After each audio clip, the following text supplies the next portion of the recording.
Dear students, आज जो हमारा टॉपिक है वो है फ़िलासफ़ी, यानी फ़िलासफ़ी क्या है, व्हाट इज़ फ़िलासफ़ी। अब ये जो फ़िलासफ़ी है ये दो लफ्ज़ों से मिलकर बना है। जो यूनानी लफ्ज़ हैं, एक है फ़िलो और दूसरा क्या है, सोफ़िया। फ़िलो का मतलब है लव और सोफ़िया का क्या मतलब है, नॉलेज।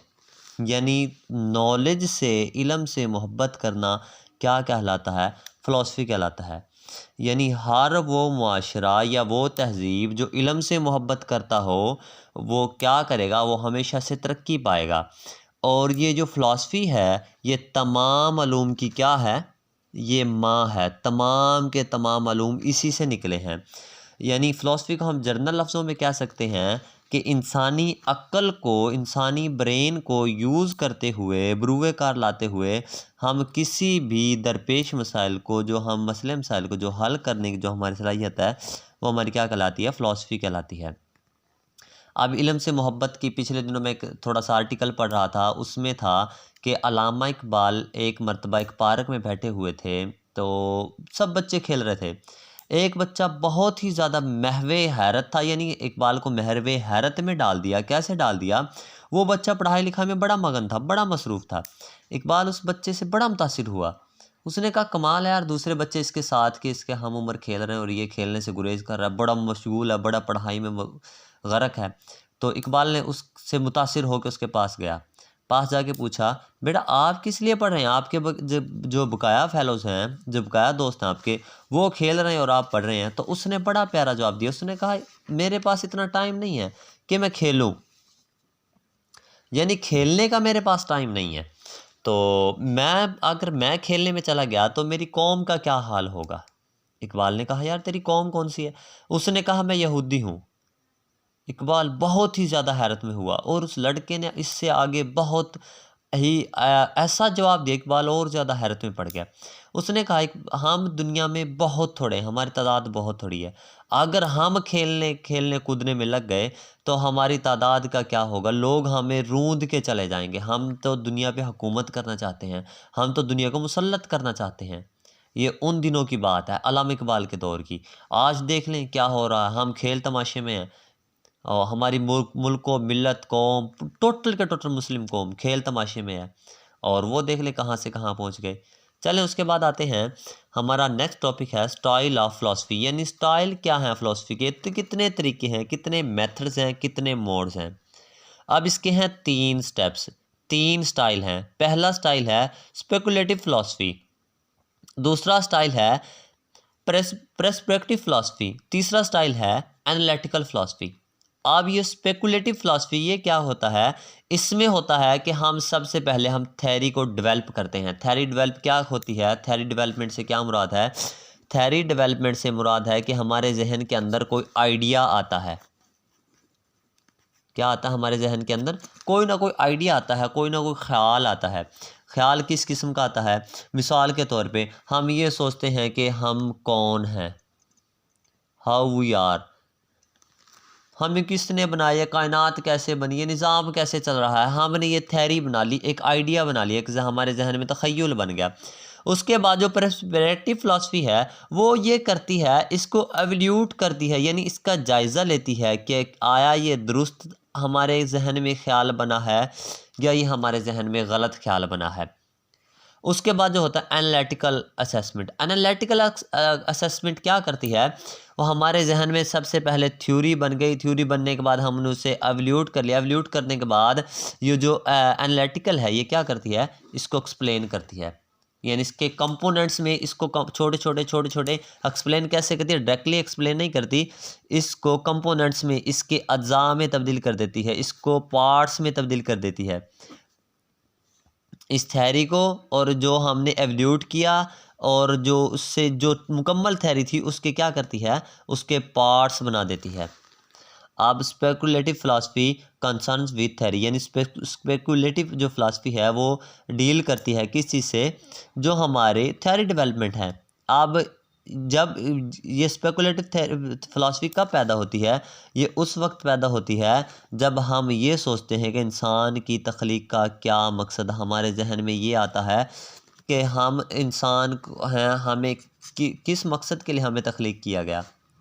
दूसरा सवाल हमारे जहन में ये आता है कि इंसान इस दुनिया में क्यों भेजा गया, what is the reason behind this, इसके पीछे क्या वजह है, और इंसान इस दुनिया में कब आया, किस वजह से आया, क्यों आया, किसने तख्लीक किया और कैसे आया, हाउ इट वाज, वो यहाँ पे क्यों लाया गया, किस मकसद के लिए। अब उसके बाद है मकसद, उसके लाने का क्या मकसद है, उसके बनाने का क्या मकसद है। मकसद होता है यहाँ पे है मकसद, एक तो लाने का मकसद, दूसरा है इसे बनाने का मकसद। यानी उससे पहले बनाया गया, बनाने के बाद उसे ज़मीन पे भेज दिया गया। दोनों का क्या मकसद था, बनाने का भी मकसद अलग था और क्या है, उसके लाने का भी मकसद अलग है।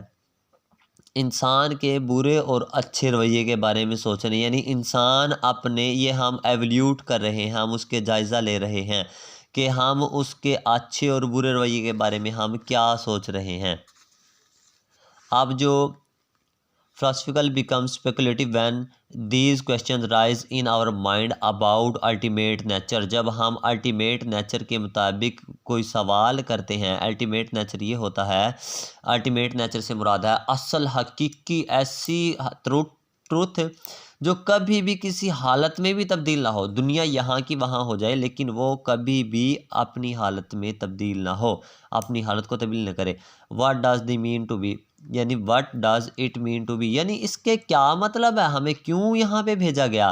What does it mean to think, अब हमें ये सोचने की क्या ज़रूरत है। अब देखें, अब हमें दुनिया पे भेज दिया गया, भेजने के बाद हमें क्या ज़रूरत है हम उसके बारे में सोचें। तो what beings are thought related, यानी जो ह्यूमन बीइंग्स हैं, जो इंसानियत है, वो एक दूसरे के साथ कैसे रिलेटेड हैं, एक दूसरे के साथ कैसे मुंसलिक हैं, क्यों एक दूसरे को उन्हें ज़रूरत पड़ती है। अब देखें, हम मुआशरे में रहते हैं, मुआशरे में रहते हुए हमें एक दूसरे इंसान की ज़रूरत पड़ती है। हम अपने तमाम मामलात अकेला कोई बंदा भी डील नहीं कर सकता। डीलिंग करने के लिए उसे क्या चाहिए, उसे लोग चाहिए, और जो लोग होंगे वो मुआशरे का हिस्सा होंगे और वो एक दूसरे से क्या होंगे, कनेक्टेड होंगे। अकेला कोई बंदा भी अपनी ज़िंदगी नहीं गुजार सकता, वो हमेशा कहाँ ज़िंदगी गुजारता है, वो किसी मुआशरे में ज़िंदगी गुजारता है, और मुआशरे में ज़िंदगी गुजारने के लिए उसे क्या होना पड़ता है, लोगों के साथ कनेक्टेड होना पड़ता है, लोगों के साथ कनेक्शन रखना पड़ता है। What does it mean to ask these questions, अब हमें ये यहाँ पे ये कहना चाहता है कि हमें इस तरह के सवाल क्यों पूछे जा रहे हैं, क्या मकसद है, यानी किस किस्म के सवाल। इंसान इस दुनिया में क्यों आया, ये रहा, इंसान इस दुनिया में क्यों आया, इंसान की तख्लीक का मकसद क्या है, इंसान इस दुनिया में कब आया, इंसान इस दुनिया में कैसे आया, और इंसान का मकसद क्या था, यानी उसके लाने का मकसद क्या था, और इंसान के बनाने का मकसद क्या था। ठीक हो गया। उसके बाद है प्रिस्पेक्टिव थ्योरी।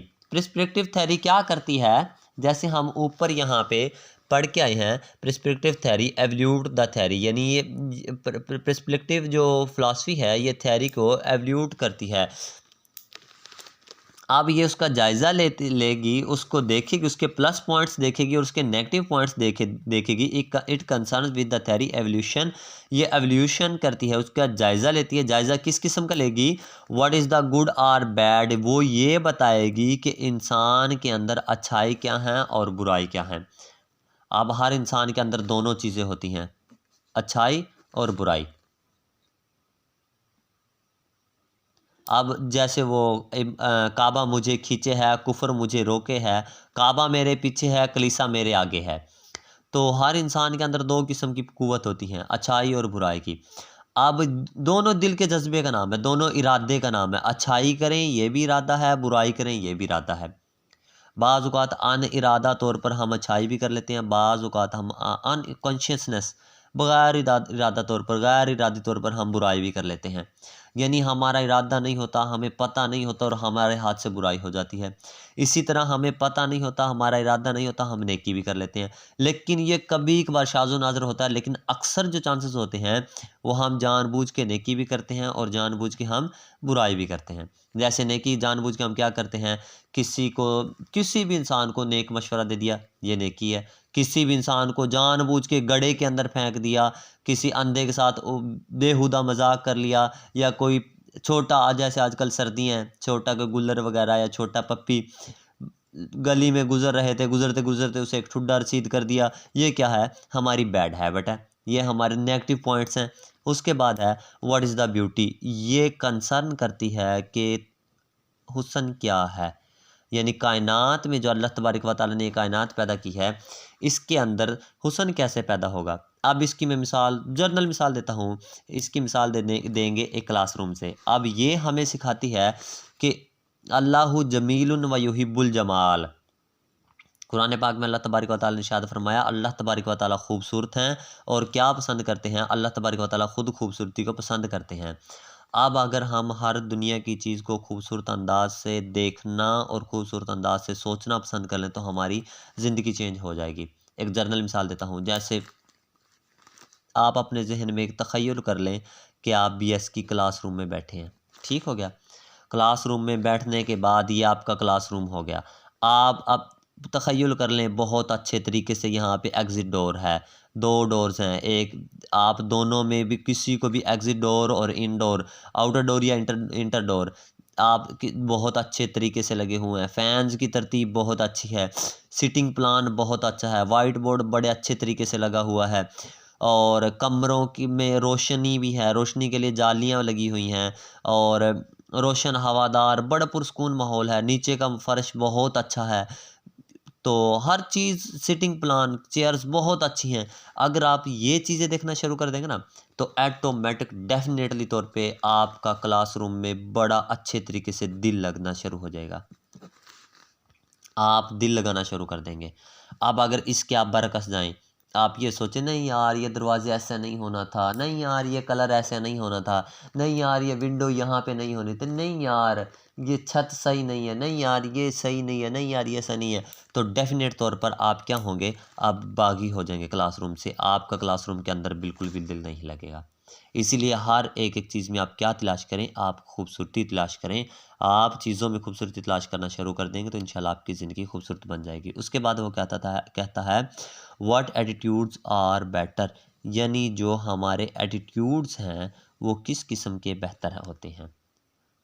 अब ये तो हम सभी को पता है कि हमारे एटीट्यूड्स किस तरह के बेहतर होते हैं। हमारे रवैया, सबसे पहला रवैया क्या होता है, एजुकेशन है ही टोटल की टोटल क्या है, positive change in behaviour, positive change लाती है, पॉजिटिव किस्म का चेंज, मुस्बत किस्म की तब्दीली लाती है। मुस्बत किस्म की तब्दीली क्या होती है कि अपने आप को ऐसे पेश करना, ये नहीं दिखावे के तौर पर, ये नहीं है कि किसी पे एहसान के तौर पर, नहीं, ये शो करना कि मुझे पता है मैं अल्लाह तबारक व तआला का नायब हूँ, मैं अल्लाह तबारक व तआला का खलीफा हूँ, मुझे अल्लाह तबारक व तआला ने किसी काम के लिए भेजा है और मैंने हर अपने काम का, हर अपने मतलब का, हर अपनी एक्टिविटी का किसके सामने जवाबदेह होना है, उस अल्लाह तबारक व तआला के हजूर मैंने उसका जवाब देना है।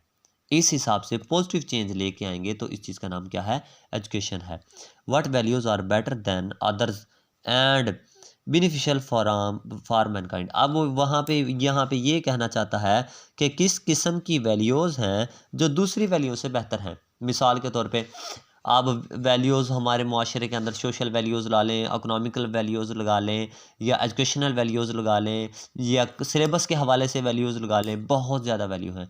अब हमने एवल्यूट करना है, अब ये असेसमेंट कर लगानी है, एवल्यूशन करना है, असेस लगाना है कि क्या असेस करना है कि कौन सी जो वैल्यू है वो ज़्यादा बेटर है दूसरी वैल्यू से, और क्या करना है उसके बाद हमने ये असेसमेंट लगानी है, ये असेस करना है कि हम जो वैल्यूज़ अपना रहे हैं वो क्या हमारे बेनिफिशियल हैं, हमारे लिए फ़ायदेमंद हैं, जो हमारी इंसानियत है, जो दूसरे लोग हैं क्या उनके लिए वो फ़ायदेमंद हैं भी या नहीं भी। तो डियर स्टूडेंट्स, आज यही हमारा टॉपिक था। तो अब इंशाल्लाह नेक्स्ट हमारा टॉपिक होगा वो ब्रांचेस ऑफ फ़िलासफ़ीज़ है, वो इंशाल्लाह मैं आप लोगों को नेक्स्ट क्लियर करवा दूंगा। अगर इसमें किसी भी किस्म का कोई मसला हो तो काइंडली मुझसे डिस्कस कर लीजिएगा। थैंक यू एंड अल्लाह हाफिज़।